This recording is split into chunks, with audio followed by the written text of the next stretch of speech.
We just got information on Zibai, our first Lunar-Crystallize unit, and she's a free-to-play's dream with her builds and teams. Let's get straight into it for this majestic galloper.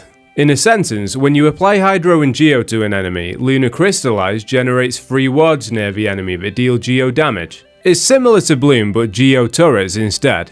Now we know what Lunar-Crystallize does, we'll look at Zibai's kit.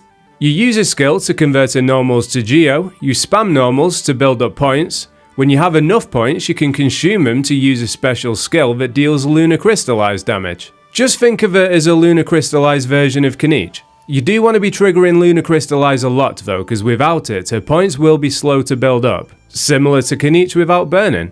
Her burst is pretty simple. It deals 2 instances of Geo damage, one is normal and another is considered Lunar-Crystallize damage. For her passives, one increases her skill damage scaling off her defense. Another makes it so that when the party has Ascendant Gleam, her 4th basic attack deals an additional hit of damage considered Lunar-Crystallize damage. The next passive increases her defense by 15% for each Geo unit in the team and her Elemental Mastery by 60 for each Hydro unit in the team. She converts Hydro-Crystallize for the entire team into Lunar-Crystallize and buffs their Lunar-Crystallize damage scaling off her defense. She can give 14% and needs 2000 defense to do so. Okay, so to summarize everything, press skill to convert her normals to Geo, spam normals to build points, consume them with the special skill to deal Lunar-Crystallize damage, trigger more Lunar-Crystallize with the team to get more uses of a special skill and build defense to buff the team's Lunar-Crystallize damage. We don't have a damage formula for Lunar-Crystallize yet, but if she follows the same pattern Flynn's and Nefer did, you'll want Defense Sands, Defense Goblet and Crit Circlet.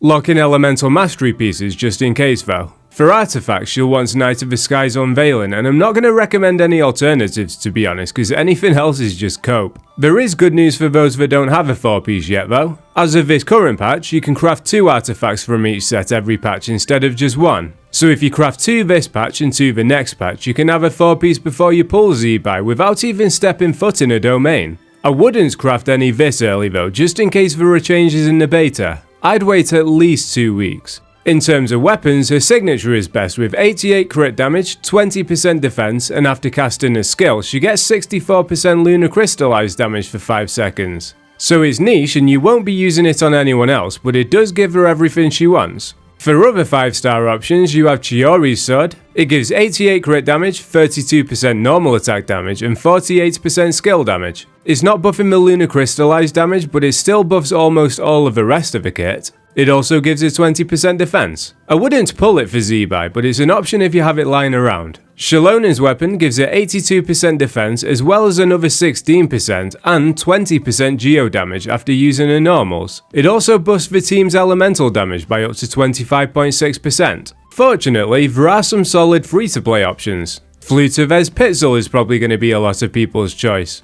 It gives 69% defense from the secondary stat and another 32% for 15 seconds after using a skill. How long does a Geo infusion last? You guessed it, 15 seconds. Perfect fit. Just in case you were wondering about Cinnabar Spindle, I wouldn't recommend it. It gives 69% defense, but its passive is awkward.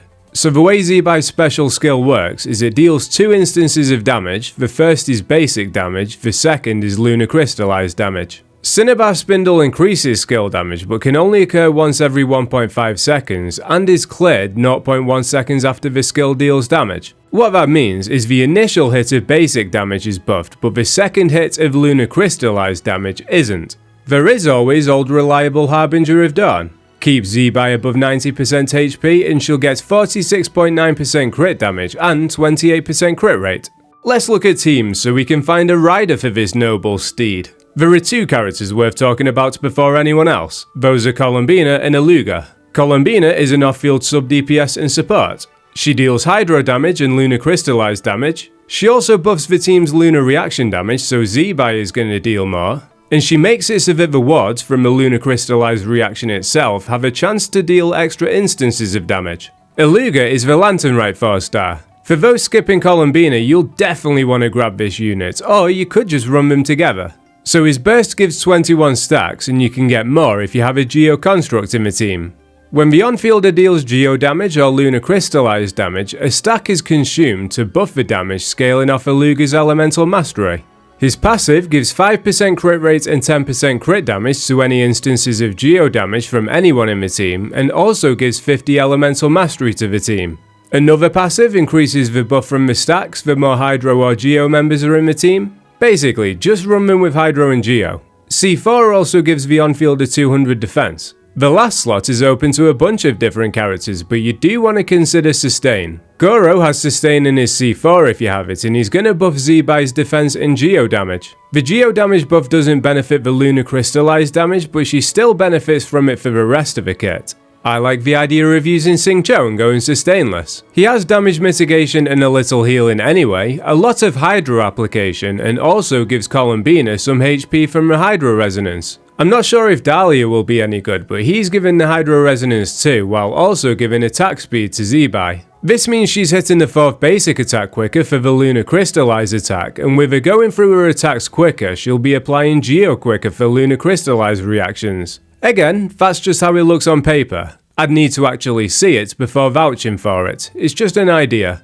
If you're using Prototype Amber on Columbina, you can put any Geo or Hydro damage dealers in the last slot. Yelan or Chiori would be the two most obvious picks. I'm curious to see if a Navia quick swap team would work. While Columbina is best in slot here, you can play Zibai without her. With us just getting the Hexarai buffs, you could run Mona and Albedo. If Mona's holding Prototype Amber, you won't need a healer. It's nice to get more play out of Albedo as well, given the fact so many of us chose him as our free constellation. I do like him with Doran, but I don't want him to be glued to him, so another unit to pair him with is appreciated. We've not seen the Lunar-Crystallize formula yet, but assuming Elemental Mastery is involved somewhere, popping Albedo's Burst isn't a waste of time anymore. Not running a Luger does open the door for Shalonen. You lose a lot by dropping a Luger, but you do gain Geo Shred and healing. I don't advise dropping a Luger from the team, but if you did, it's nice that you have someone as good as Shalonen to come in. Let's say you wanted to throw a bunch of elements at the wall and just see what sticks, you could run an Ether. Obviously, it won't be best for the team, but it could be fun. You could drop a Luger to put in some more Hydro like Yelan. If you don't have Columbina, you could keep a Luger in and use Xingqiu. Assuming Lunar-Crystallize has some kind of Elemental Mastery scaling, I wonder if maybe building more Elemental Mastery on Zibai means you could run a Shatter team with Iskophia in the Sustain slot. I don't expect it to be good against difficult endgame, but maybe something for lower Abyss floors and domains. Using Doran for Res Shred could be fun. I have no idea what the elemental application would look like, so you could maybe go with Albedo. If it's too much Geo, potentially Mona. Fischl gives the on-fielder elemental mastery now, so that could be something to experiment with instead of Doran. Overall, I'm happy with Zubai's kit. We've not had a Geo DPS in a long time, and I'm looking forward to experimenting with different Lunar-Crystallize teams. Only downside is that with Lunar-Crystallize being new, there aren't a whole lot of options for her teams. I think she's less restrictive than other Lunar Reaction DPSs, but not as flexible as the Lunar Reaction supports in that she rarely wants Columbina and a Luger. I dropped a Columbina guide yesterday, Doran and Venti team showcases today, and I'm gonna make some videos for Albedo, Mona and a Luger too. Subscribe if you want to see those. Also join the Discord if you want to show off your pulls, and take it easy.